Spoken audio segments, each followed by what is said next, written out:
नमस्कार, मेरा नाम है सोनल मिरोत्रा कपूर। आप देख रहे हैं एनडीटीवी इंडिया।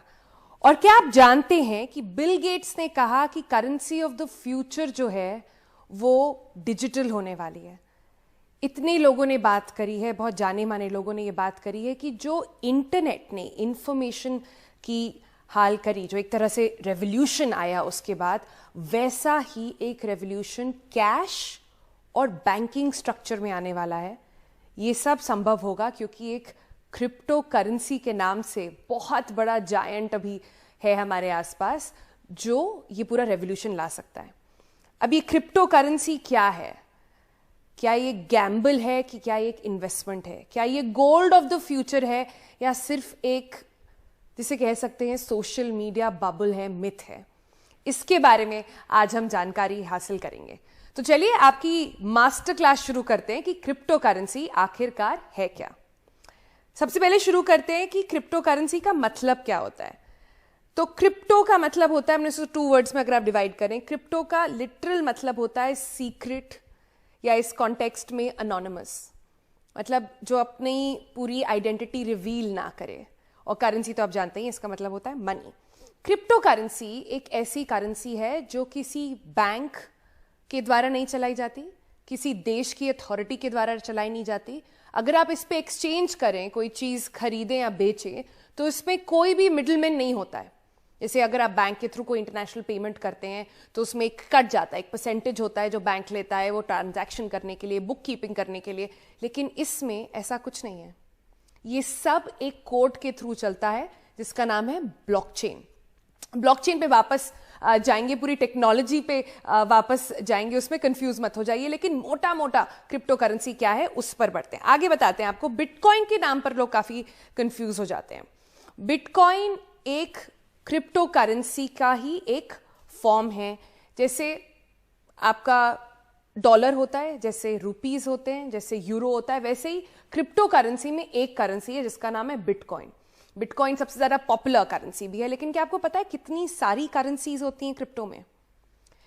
करीब 4000 ऐसी करेंसीज हैं बाहर क्रिप्टो नेटवर्क के अंदर। बिटकॉइन के बारे में तो सब जानते ही हैं। उसके अलावा एक करेंसी जो दूसरे नंबर पर आती है, जिसके बारे में लोग काफी आजकल बातचीत भी कर रहे हैं, उसका नाम है एथीरियम। तो इस करेंसी से होता क्या है और ये पूरा ट्रेडिंग चलता क्या है? अगर कोई बैंक नहीं है तो इसे चलाते कैसे हैं? इसमें कोड होता है और इसकी जो बुक कीपिंग, अगर आप कह सकें एक एग्जाम्पल के तौर पर, तो ये बुक कीपिंग जो है, ये जो कोड्स जो लिखते हैं वो ही करते हैं। ये एक ओपन नेटवर्क है तो सबको ही देख सकते हैं। आपकी आइडेंटिटी नहीं रिवील होती, ये नहीं पता चलेगा कि सोनल मेहरोत्रा कपूर ने ये बैंक अकाउंट खोला है, लेकिन मेरा एक कोड होगा जो सबके लिए ओपन होगा। सब देख सकते हैं कि मैंने क्या ट्रांजैक्शन करा है, कैसे करा है। एंड क्योंकि ये इतने सारे कंप्यूटर्स पे रेप्लिकेट होता है तो कोई एक कंप्यूटर पे हैक करके उसे बदलना या चीट करना आसान नहीं है, क्योंकि आपको उतनी ज्यादा, ब्लॉकचेन टेक्नोलॉजी ऐसे काम करती है कि आपको उतनी ज्यादा कंप्यूटर्स पे चेंज करना पड़ेगा। क्रिप्टो करेंसी जब पहले आया था तो ये इस कॉन्सेप्ट से आया था कि आप खरीद बेच सकेंगे चीजें इस करेंसी से। लेकिन अब इसका सबसे बड़ा ट्रेड हो रहा है। जैसे आप स्टॉक मार्केट में स्टॉक्स के ऊपर ट्रेड करते हैं, वैसे अलग अलग क्रिप्टो करेंसीज की वैल्यूएशंस पर, उनकी डिमांड और सप्लाई को लेकर उस पर ट्रेडिंग चल रही है। लोगों ने रातों रात बिलियनर्स बने हैं क्रिप्टो करेंसी में पैसे डाल के, रातों रात अपने सारे पैसे गवा भी चुके हैं। मैंने रातों रात इसलिए कहा क्योंकि ये 24 घंटे चलता है पूरा नेटवर्क और 7 दिन भी चलता है। तो इसके बारे में बहुत बातें हुई हैं। ये कहा जा रहा है कि अब अगर लोग अपना पैसा लगाना शुरू करते हैं तो अगले 3 साल में बहुत अच्छा इस पे रिटर्न मिलेगा। पर ये क्रिप्टो करेंसी काम आखिर कैसे करता है? ये जो डिमांड और सप्लाई का सिस्टम है, ये चलता कैसे है? इलॉन मस्क ने बोला था कि वो अपने पैसे लगा रहे हैं क्रिप्टो करेंसी पर और रातों रात इसकी प्राइसिंग जो है और उसकी डिमांड बढ़ गई। फिर उन्होंने वो लेकिन वापस भी ले लिया। उन्होंने पहले कहा था कि उनकी जो गाड़ियां हैं टेस्ला की, वो लोग खरीद पाएंगे बिटकॉइन से, लेकिन फिर वो भी उन्होंने वापस ले लिया। तो ऐसे बहुत सारी चीजें हैं जो अभी अवेलेबल नहीं है, जो अभी इसमें पक्का श्योरिटी नहीं है कि आने वाले समय में इस पर क्या होने वाला है। तो पॉजिटिव्स तो आपने बहुत सुने होंगे। कुछ ऐसी क्या चीजें हैं जिसकी वजह से लोगों को अभी भी डर लगता है क्रिप्टो करेंसी में अपना पैसा डालने से? सबसे पहले कि इसकी वॉलेटिलिटी बहुत होती है।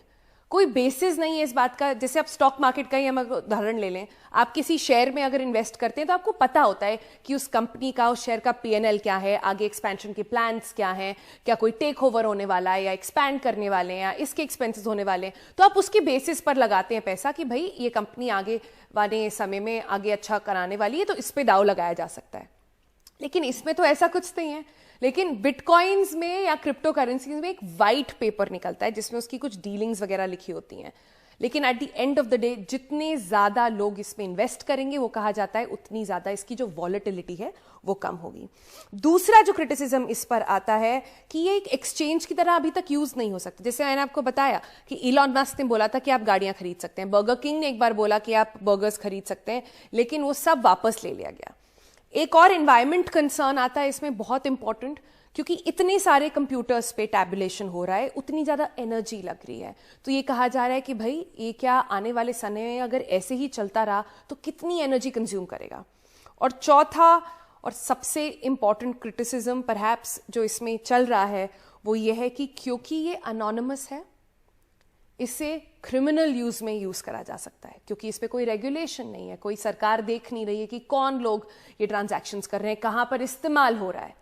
तो ये कई सारी चीजें हैं क्रिप्टो करेंसी के बारे में जो मैंने आपको बहुत बेसिक बताया है, एक बिगिनर्स क्लास जो होती है वो समझाइए। लेकिन इसके बारे में और जानकारी लेते हैं, हमारे गेस्ट की तरफ चलते हैं। आज हमारे साथ हैं सिद्धार्थ सोगानी, ये सीईओ हैं ट्रिबागो ग्लोबल इंक के। आदित्य सिंह हैं, ये को फाउंडर है क्रिप्टो इंडिया के। और निश्चल शेट्टी हैं, ये फाउंडर और सीईओ हैं वजीरेक्स के।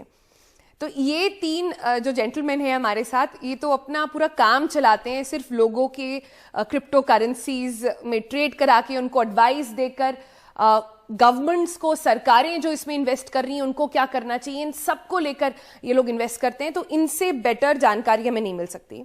लेकिन हम बहुत बेसिक लेवल पर आज समझने की कोशिश करते हैं कि क्या है। आदित्य से शुरू करते हैं। आदित्य, हमने देखा और कई सारी जो इवैल्यूएशंस हुए हैं कि पैंडेमिक के समय में पिछले एक साल के अंदर जितना इंडियंस ने, ग्लोबल पर्सपेक्टिव तो है ही इस पर और उसके आप कुछ हमें नंबर्स भी दे सकते हैं, लेकिन इंडिया में सिर्फ पिछले एक साल में क्रिप्टो करेंसी के ऊपर जो यूजर्स हैं वो करीब 600% ऊपर चले गए हैं। इतने सारे लोगों ने अब थोड़ा गैम्बल करना शुरू कर दिया है क्रिप्टो करेंसी में। ऐसा क्यों हो रहा है? क्या एक्साइटिंग बनाता है क्रिप्टो करेंसी इन लोगों के लिए? आई थिंक पेंडेमिक का जो टाइम था वो एक ऐसा टाइम था जहां पर काफी लोगों की जो जॉब्स थी वो चली गई, उनके पास अर्निंग के जो सोर्सेज थे उस पर काफी बड़ा इम्पैक्ट पड़ा।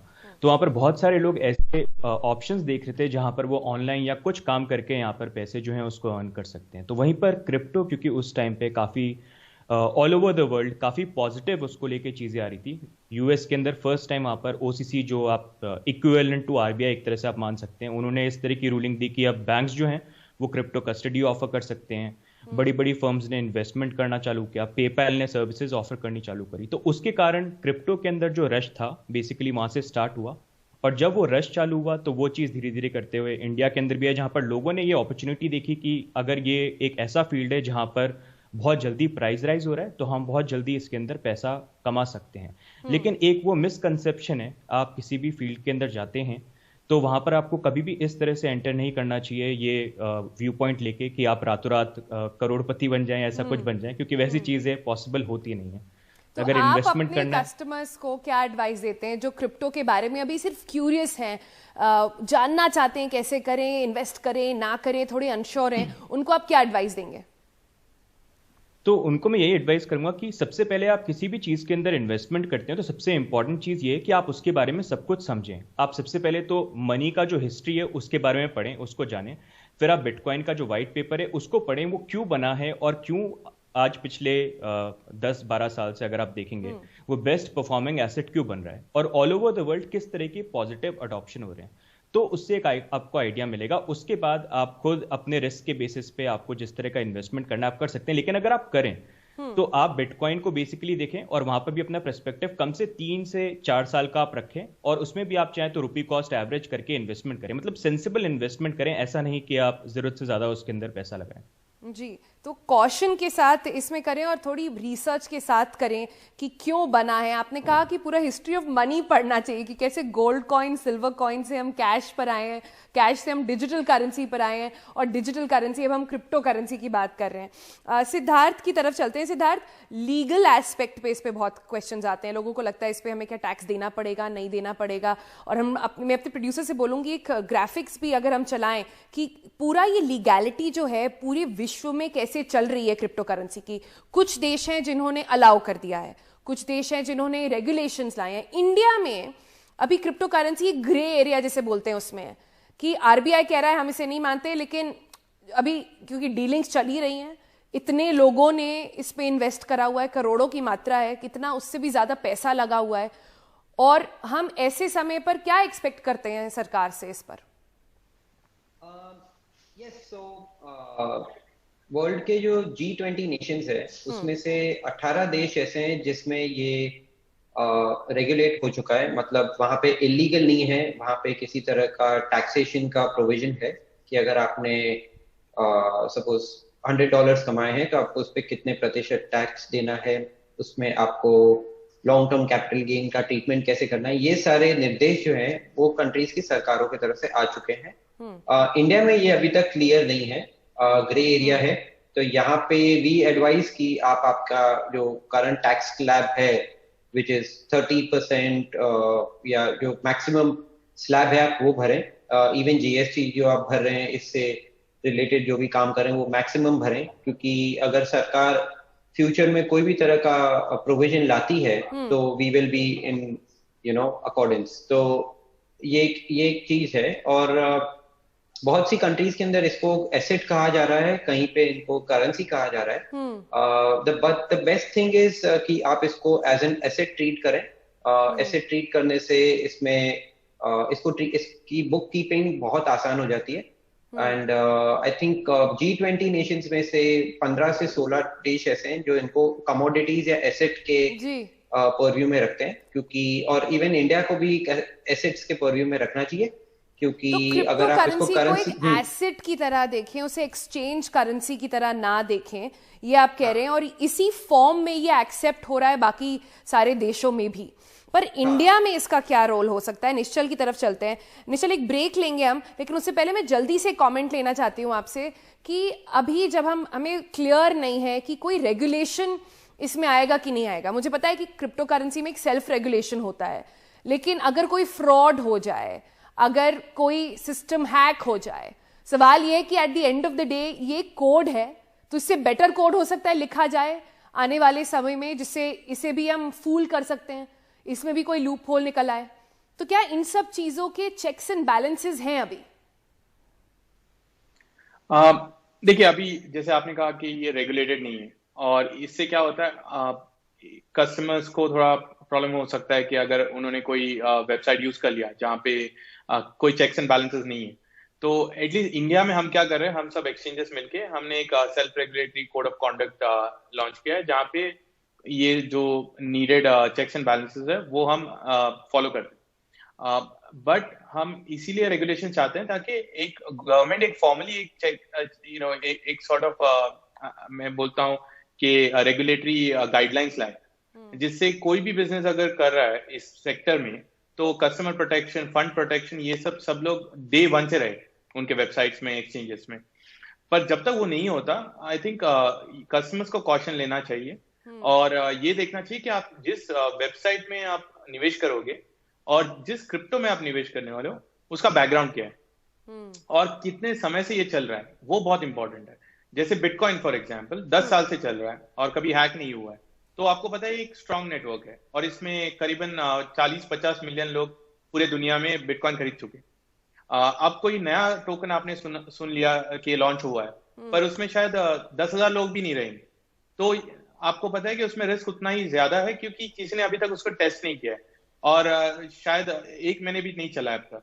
तो ये आपको सोच समझ के निवेश करना चाहिए, सोच समझ के करना पड़ेगा। एक छोटा सा ब्रेक लेते हैं, जब हम ब्रेक के से वापस आएंगे तो हम बात करेंगे कि आखिर ये जो प्राइसिंग है बिटकॉइन की या किसी और क्रिप्टो करेंसी की, वो इतनी फ्लक्चुएट क्यों करती है और कैसे करती है, और अगर आप इन्वेस्ट करना चाहते हैं तो क्या ट्रेंड्स आपको वॉच आउट करना चाहिए। एक छोटे से ब्रेक के बाद।